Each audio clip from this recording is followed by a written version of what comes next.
What's up, YouTube? Shawn DaGamer here, and I'm going to try to get through this as quickly as possible, not like rushing or anything, but this is the third time I'm trying to make this video talking about the road to WrestleMania, things like that, facing the road to WrestleMania. As this video is entitled Part 2, and this is the third time I have to record this part. The first time I actually did it all in one long video, back when I had the John Cena shirt on. It was an hour and a half video. The first part was pretty much talking about SmackDown, so I took that out, made that his own little video, so it'll be like a full hour and a half video. Like, only people that can really get away with that like are JD from New York and like Joe Cronin and things like that right now. Oh, excuse me.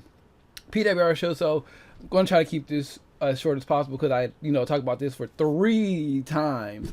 It's like I'm passing off wins back and forth with Camtasia like Charlotte and Sasha Banks did, and we'll talk about that first because we're going to be talking about the women. Poke myself in the eye. Talking about the women of the Raw brand first and things that are happening and then what could be happening. I did hear the rumor that Shinsuke Nakamura is supposed to be debuting, or I saw the rumor. JD posted a video like Nakamura is supposed to be debuting on SmackDown this week, and there are a few thoughts I have on that, so that'll be its own separate video, hopefully up tomorrow. So it probably might be either 2 videos today or 2 videos tomorrow. Probably 2 videos for both, depending on how lazy I am. But we are here to talk about the Raw brand going into WrestleMania and what they need to do to like try to get things back on track afterwards. So this is pretty much like the road to WrestleMania is kind of quote unquote set, even though there's, I don't know if I brought this up in the video, but every time I think about it, every time they do like the road to WrestleMania a few weeks away, it's like, they used to do that countdown clock when they get closer. So I don't know if they're going to do it later, maybe like when it's like 10 days away, but that countdown clock used to be like 75, 74, 70, 54. You know what I'm saying? Every week it will go down. But I missed the countdown clock. I kind of miss it because it just lets you know that WrestleMania is around the corner no matter what. But let's jump into this and let's start talking about the Raw brand. And we're going to first talk about the women's division because there's so much wrong in that division, if you want to call it that at this point, because it's only 3 or 4 women, Sasha, Charlotte, Bayley, and Nia Jax. And that is the rumored WrestleMania match, a fatal 4-way, maybe a ladder match for the title. It's not really sure yet, but to keep things short and simple, as you can see, we are no DQ. I forgot to say that anyway, just in case we need to do one of these numbers, drop to the WWE tab, and do what we need to do, start looking at articles. But when it comes to the Raw brand and the women, it's really non-existent when it comes to a Divas division, especially when you only have 3 or 4 people. It's like you have Sasha, Bayley, and Charlotte who are running the division, blah, blah, blah, but you don't have no undercard. You don't have an undercard, and there's at least 4 or 5 more women on the undercard. You have Dana Brooks, Nia Jax, Alicia Fox. That's it. Dana Brooke, Nia Jax, Alicia Fox, Emma, and Summer Rae. So you have 8 women on that roster, and the bottom 8, aside for a few exceptions, are all really good and can at least provide something to the women's division. They kind of killed the Summer Rae character, so she'll probably have to be reinvented a little bit, like repackaged. Emma, this will be going on 20 weeks where we haven't seen an Emma match. Dana Brooke, we all know what happened to Dana Brooke. Alicia Fox has been relegated to a girlfriend on 205 Live. And and Nia Jax should be just a monster, and she's not really, she's a disruptive force, but she's not a monster. But by the way she's being portrayed on Raw, like her and Braun Strowman should be getting exactly the same treatment, but they're not. I just had to put my phone on silent, I'm sorry. But they should be getting the exact same treatment as monsters going in and destroying. You see how well it's working for not for Bray, but Braun Strowman. It could work for Nia Jax too, but they're rushing. They're not doing things right. It's like I don't know what Raw is doing at the time. This is why at WrestleMania they need to do a hard reset with the women's division. Charlotte needs to remain undefeated since you're going that way, or at least have some kind of dominance, because once you take her winning streak away from her on pay-per-view, what does Charlotte really have other than being Ric Flair's daughter and the current women's champion? She doesn't have anything really special about her right now. Same thing goes with the other women, Bayley, Sasha Banks. Once they lose the title, there's nothing really going for them. Nobody has this real special thing about them right now on Raw, opposed to the SmackDown side of things. Everybody has a unique character, personality, and the matches we get on SmackDown are really, really good. Like the first 5 out of 6 segments on SmackDown were dominated by a woman, and it was very entertaining. So if you don't know how the whole wrestling or even other things work, like concerts and things like that, everything is broken off into segments. And when I say concerts, I mean like those big, like if you live in Atlanta, we have like Birthday Bash and Summerfest. I think Summerfest is here, but you know what I'm trying to say, where there are a lot of people on the card, so everybody has to have a certain amount of time, whether it's 10 to 15 to 30 minutes. And that's the same thing that wrestling does. Each segment has a certain amount of time, and all those segments on SmackDown are good, but you can't do that on Raw just because the talent hasn't been developed enough. So they're going to have to do some really hard restructuring, some video packages, some fun matches, or some good matches to get these women over. And that can also translate into the tag division, which is non-existent on Raw as well, because you have a handful of tag teams there, kind of, sort of, but you're not utilizing them. You have the Club, you have Cesaro, you have Enzo and Cass. And when you talk about top tag teams, it's in right there. Then you have the New Day, Golden Truth, and the Shining Star. That's 6 apiece. But even the Shining Stars could be some good, like, underhanded heels. Like, they could be like how Alexa Bliss is on SmackDown, and her smarkiness, and like, people don't think she's that good, but they really are. Even though the Shining Stars, I will give them their credit as individuals, they are really good together. Epico and Primo. But they really need Carlito back to at least set them off and give them a nice little stable faction to give them a little bit more boost. Even like Carlito, even if you brought No Way Jose up there and let them tag with the Shining Stars, you know. Because, I don't know, when I see No Way Jose, I get this fun island Caribbean type vibe from him. Like, no way, you know, his whole gimmick just reminds me of something like from the islands, Caribbean, maybe even like Louisiana, New Orleans-ish. And they can really benefit from him as well if he gets called up anytime soon. I really love No Way Jose. We'll talk about him a little bit more maybe.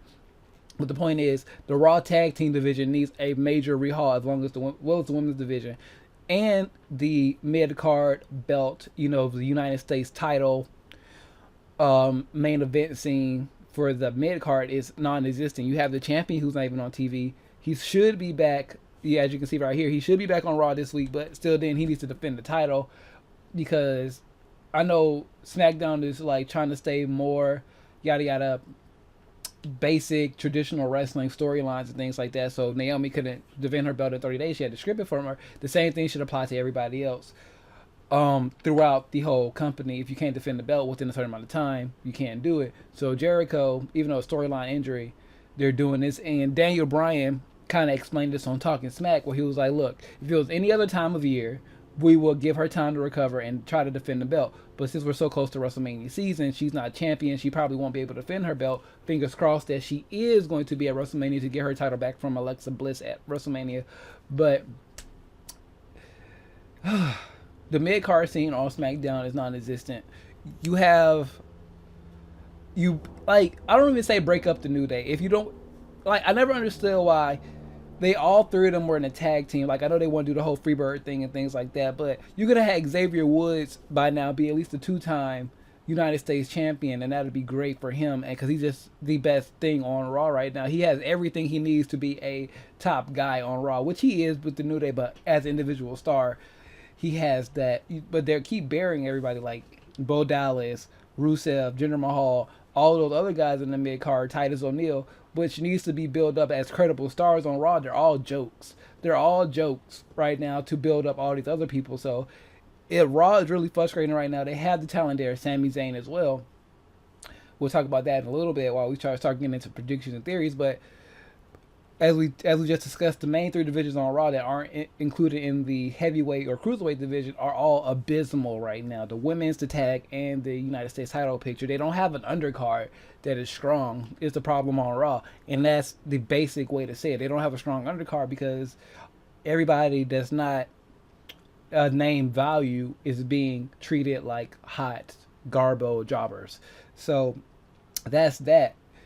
And then we go into like the cruiserweight title picture where you have Neville, who's doing a fantastic job trying to keep that company afloat. Well, keep that division afloat before they decide to scrap it again. With a whole Hornswoggle situation, is Neville, Gallagher, Tozawa, Kendricks, Perkin. When Swan comes back, when Nice comes back from injury, and all the other talents they got, Tajiri, Ho Ho Lun, Cedric Alexander, they have it there, and it's just like you killed them too by kept relegating them to 2 minute 6-man tags. It's like, first of all, it's a 6-man tag, so it shouldn't be 10 minutes. You have 6 people in the ring. Each guy deserves at least 2 minutes or 3 minutes to get their stuff off. So 6-man tag cruiserweight match on Raw should last at least 15 minutes and not 2 or 3. So the cruiserweight division is Aries is going to come back. He's going to be in the he's going to go to 205 Live, and hopefully that can add some extra potential. But everything they need for the cruiserweight division is there. They're just not giving them the time or storylines to do that. I don't really watch 205 Live like that anymore, just because watching them on Raw kills me. And maybe it is better on with their own little hour show, but they need to change the fundamentals of the cruiserweight division. Put them in a stable arena that doesn't travel right now, and treat them basically like NXT. Like, even if you wanted to, you can combine 205 Live with the United States title picture and have two titles on that show, 1 hour, and it'll make sense. And I think that's the best way to rectify 205 Live, is to combine the UK division with the cruiserweight division, at least for now. If they don't want to give it its own show, you don't have to change the name. Still call it 205 Live. Now you have the British scene in there. Just have the cruiserweights be the main event, and the main focus, but still every now and then feature the UK guys, and that'll give a little bit of diversity to that show. It might be killing the purpose of the show, but it'll give more diversity and more chance for people to watch, for like a Trent Seven, Tyler Bate, P. Dunne, Wolfgang, Mandrews, and all that stuff. Just give them more time, and it will be a-okay. And moving on to like the upper mid-card main event scene on Raw. So let's start off with the obvious. Goldberg is going to be champion, and he's going to drop the belt to Lesnar at WrestleMania. I do not see Goldberg holding that belt anytime longer. But every time I say something like that, this asshole Goldberg decides he wants to like extend his contract or things like that. So as long as Brock Lesnar can win the Universal title and give a good, decent push to whoever takes the belt off him, I'm fine with that. And now it's everything else. You have Sami Zayn's situation, and then you have the situation with Owens, Joe, Triple H versus everybody else. You can add Stephanie in there versus everybody else who's just trying to do what they need to do, but you have this dominant power force that keeps stopping them and doing this and doing that and just trying to shut them off at every opposition. So if you haven't heard or the rumors in the news yet, is Triple H wants to start a new faction, Evolution Asler and things like that. And a lot of people, mainly, like I heard JD give out this theory, like you trade Sami Zayn for Dean Ambrose, put the Shield back together, put Finn Balor in that group with Owens and Joe, because he's one of Triple H's boys as well, and then have the Shield go across to them. But I think it's a good idea. But I think you want to add some more people into that, just because. So I feel like if you want to add more intrigue and story to this, you trade maybe like a Sami Zayn for AJ Styles. Have AJ, like, look, Mick Foley's probably going to be gone off TV anyway because he wants to do his hip surgery, so he's probably going to get replaced with Kurt Angle. So his dying wishes are like, I want Raw to succeed, I want Raw to be good, so I did this last minute trade, AJ Styles versus Dean Ambrose. Well, AJ Styles for Dean Ambrose. No, AJ Styles for Sami Zayn, I'm sorry, because we're replacing Dean Ambrose in this situation to try to, like, look, I know you have your problems with Roman Reigns, can you put him aside for a little bit? And then as soon as he does that, maybe like a week or two later, he turns on them and joins Triple H's side. Like, this is before you add a Finn and things like that. That way when Finn comes back to the main roster, he can join the good guys, and then you have Roman Reigns turn on Finn to turn him heel and give Finn more of a babyface push if you don't want to make him heel just yet. But, you know, just interesting stuff that I thought of. Like, even if you want to go full circle with it, you can have, like, oh, my internet's acting up. That's why. I'm sorry. I got it right here. So, until that decides to fix itself. You could even have AJ come over for the initial trade. Como se dice, Mick Foley gets reprimanded. I'm sorry, or fired or something like that, and that was his last dying wish. And then his last dying wish was a bust. AJ turns on the guys he was meant to help. Did like that. Then you can bring Finn Balor in, or even if you wanted to wait a little bit longer, like Raw is under control by this dominant faction. We need help. You can then do, like, during the draft, which is supposed to be in May or June. It's coming up soon after WrestleMania, another version of the draft, so they can start switching people around. Then you can put Dean Ambrose back on Raw to trade that off. And then you can have the Shield be reformed to go against it. And then you can even have, like, AJ be like, look, I'm not getting a spotlight, yada, yada, yada. You can have a whole thing where, like, how Luke Harper is doing with Bray Wyatt. You can have the club doing that with AJ, and you can put the club back together eventually as well. Then you can have Dean Ambrose doing that, and then you can have Finn Balor with Triple H. Now we have 3 dominant factions on Raw to cover that 3 hours. Have a lot of interesting stuff going. You have like three power stables fighting for dominance on Raw, and then eventually, if they all 3 of those stables can last a whole year or 2 of the next draft, you can probably find a way to draft the whole stable to a different brand and have them dominate there as well. You see what I'm saying? Like this, just to help build more story, and that went very, very smoothly explaining that. So I hope you guys get what I'm saying. Basically, a trade needs to happen. Mick Foley's dying wish before he gets fired or terminated and replaced by Kurt Angle or something like that.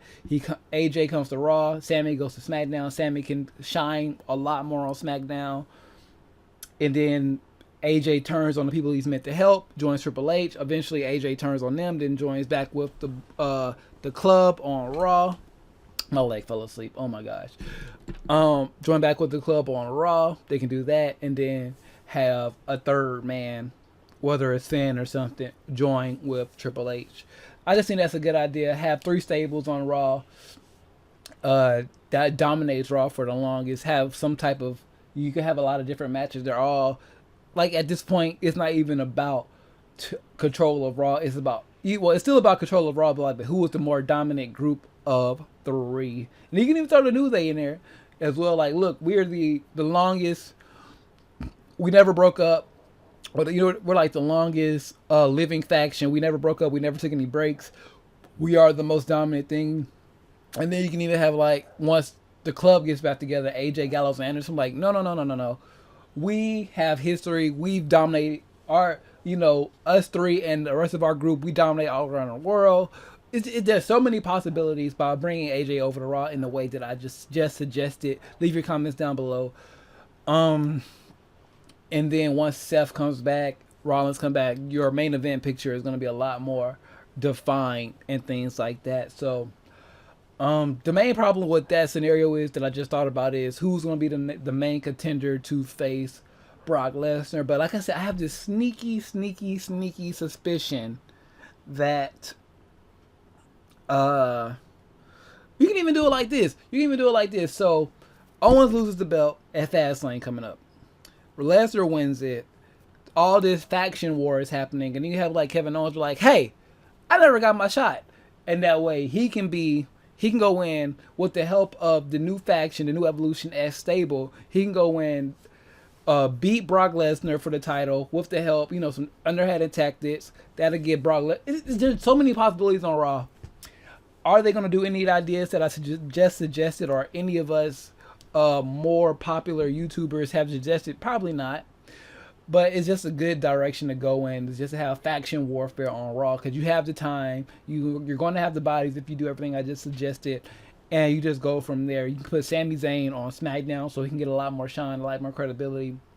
But I don't see them doing that because there are rumors, like I said, of Shinsuke versus AJ. I'll do a whole other video on that. Probably like my perfect WrestleMania card or my dream WrestleMania card using the current rosters or things like that. So 20 minutes into this, let's go into NXT, which there are not a lot of problems at all. People are like complaining it's slow, but they're rebuilding and they're redoing and they're trying to build new stars. You still have your Dillingers, your Eric Youngs, your Bobby Roodes, your Roddy Strongs who are like that, but then at the same time, you have your what's that boy name? The flamboyant one. I cannot remember his name. He's been on and off TV so much I can't remember his name. But the black boy who's kind of gay. You have, like I said, Dillinger. I was going to say Samson, but he just got booted off, as you can tell right here. In the Loser Leave NXT match, he lost to Kassius Ohno. They got a Kassius Ohno. NXT right now. Oh my God! So let's just skip this. You're probably gonna see like a little cut or something like where I'm not using this anymore because my internet is tripping. So I'm probably gonna go from like having no DQ to the background to the normal Raw layout. Do I have to change anything? Kevin Owens is still champion and Charlotte is still champion, so I don't have to change the layout at all. So I hope you guys. Well, I'm about to say I'm about to end the video, but the NXT main event scene is really, really good. It's going to be Kassius Ohno versus Bobby Roode at WrestleMania weekend. Take over Orlando. Triple threat match between the main three tag teams: Authors of Pain, DIY, and the Revival. United States Championship match is going to be Pete Dunne versus Tyler Bate. Not Pete Dunne. No, yeah, Pete Dunne versus Tyler Bate. Women's title, Asuka versus Amber Moon. And you're gonna have a lot of good, maybe like 2 or 3 good undercard matches for NXT Takeover Orlando.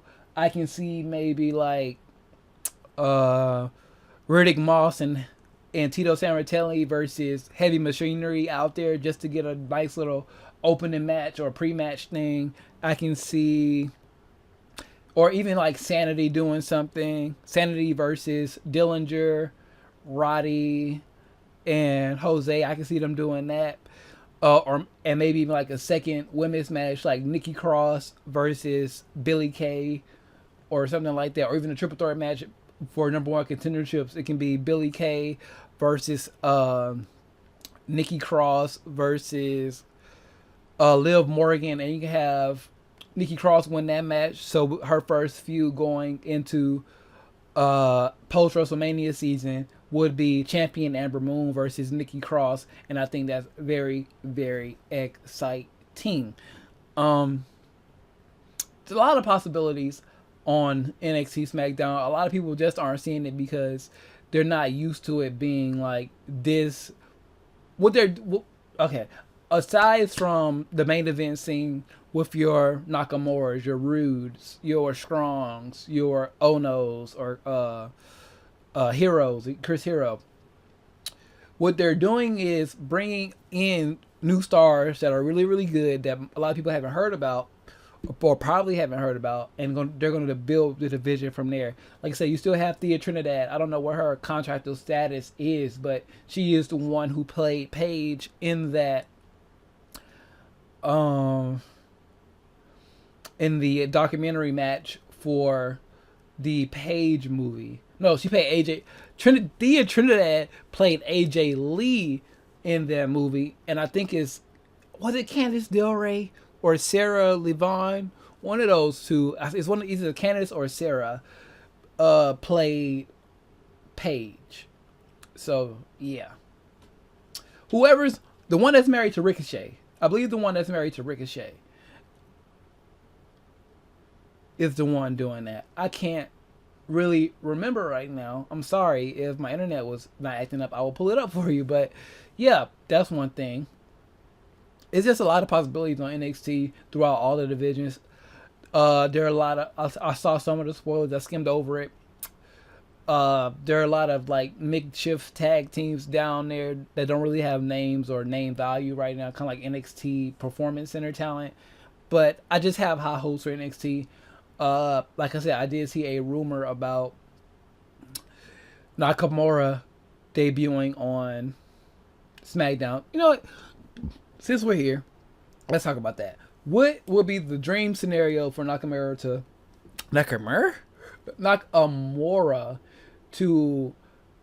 debut on SmackDown? My thing is, the first thing that they're probably going to do, if they're going to do Nakamura debuting on SmackDown, you have to have that match first. It needs to be the match to open up the show. AJ Styles versus Luke Harper. For some reason, either Luke Harper wins clean or AJ gets screwed, and he just gets totally pissed. And maybe Daniel Bryan, or more than likely Shane, and he attacks Shane or does something verbally to Shane, and by the end of the show, he's like, you know what? Just in case something like this happened, because he could have put himself in the chamber, but he didn't. He can say, look, after that spear I took from Roman, I don't think I want to do this anymore, blah, blah, blah, blah, blah. It's something like that, like, look, my age, my kids, and things like that, they got to see me wrestle and things like that, so I'm happy about that, so I don't need to wrestle you at WrestleMania, so I did find somebody for you to wrestle at WrestleMania, and just like he debuted, it's pretty much going to be a mirror image of the when Shinsuke debuted on NXT, when he was like, when William Regal was like, Sami Zayn, you've done this, you've done that, I found you the perfect opponent for NXT Dallas. So goes to the train and it's Nakamura like, yeah, I'm coming for you, AJ, things like that.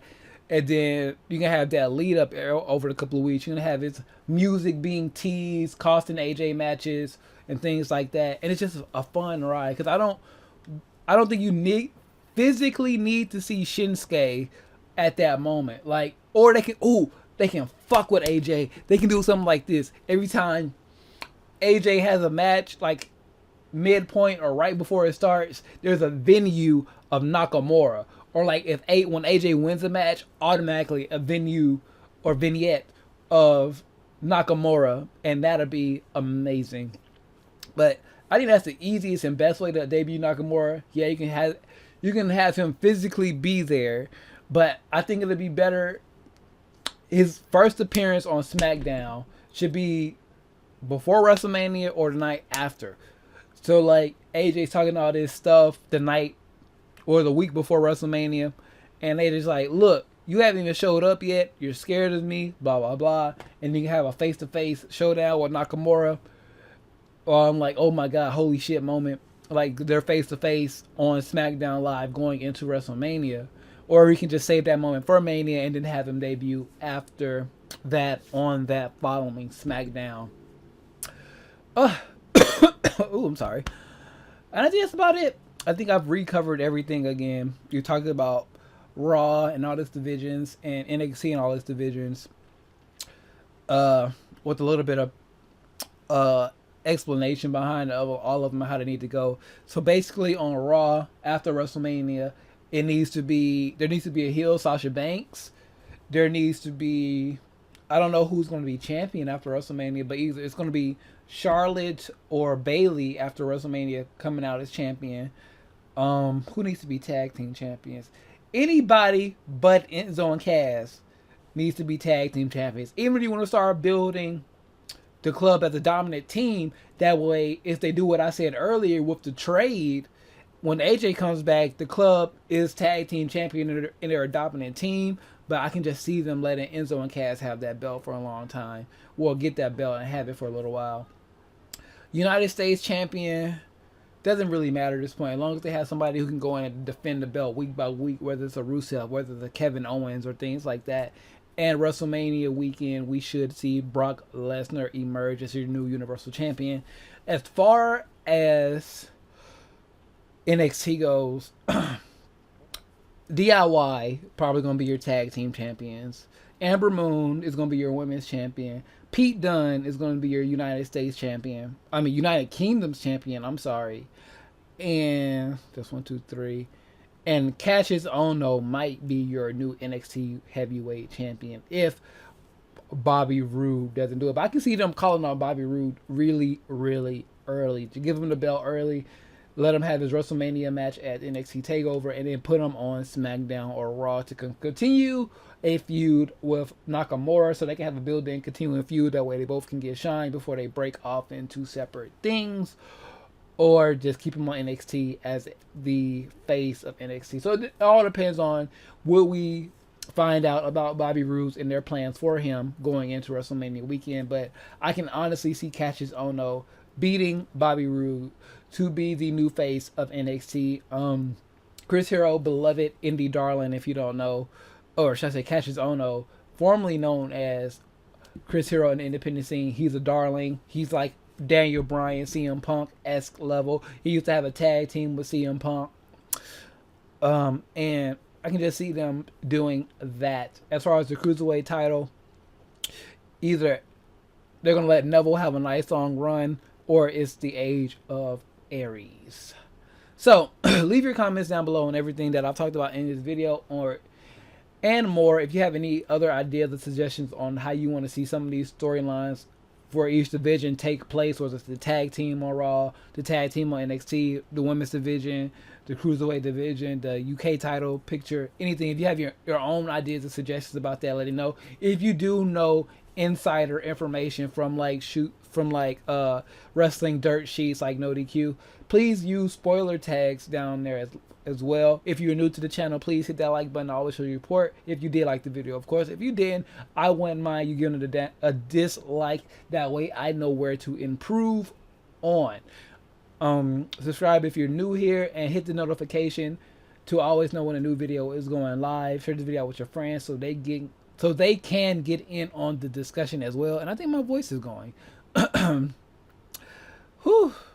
Everything always linked in the description down below. Facebook, Instagram, Twitter, and Twitch. We are doing very well when it comes to our social media followers and things like that. And the interaction is always fun. So always check out at least Twitter and Instagram as lead, because I'm posting something on there daily. Whether on Twitter, it's the latest on WWE news, or on Instagram, the latest on Dokkan Battle and all of my favorite phone games. And on Instagram, I'm going to start pimping out this channel on YouTube a little bit more, so you always know when a new video is live there. When you see the post like, oh, he posted this, so it's a new video. Let's go watch it if you're interested in me that much. New videos coming this week. I want to talk about the Universal Survival arc in Dokkan Battle. How to Get Away with Murder is back. Riverdale, the Archie comic show on the CW is actually really, really good. So I'll probably do like a episodes 1 through 5 mini recap and my thoughts on the show and where I would like to see it going. I haven't read any of the Archie comics, so I don't know what they're going to do, but I just want to maybe just give my reactions and things like that to the show. And more reviews are coming soon. Weekly discussions on Raw, Raw, NXT, SmackDown on the Twitter as well. Just trying to let you guys know the things that I offer on this channel. I am Shawn DaGamer, and we will eventually get back into gameplay on her. So, all that being said, I am Shawn DaGamer, and I am out of here.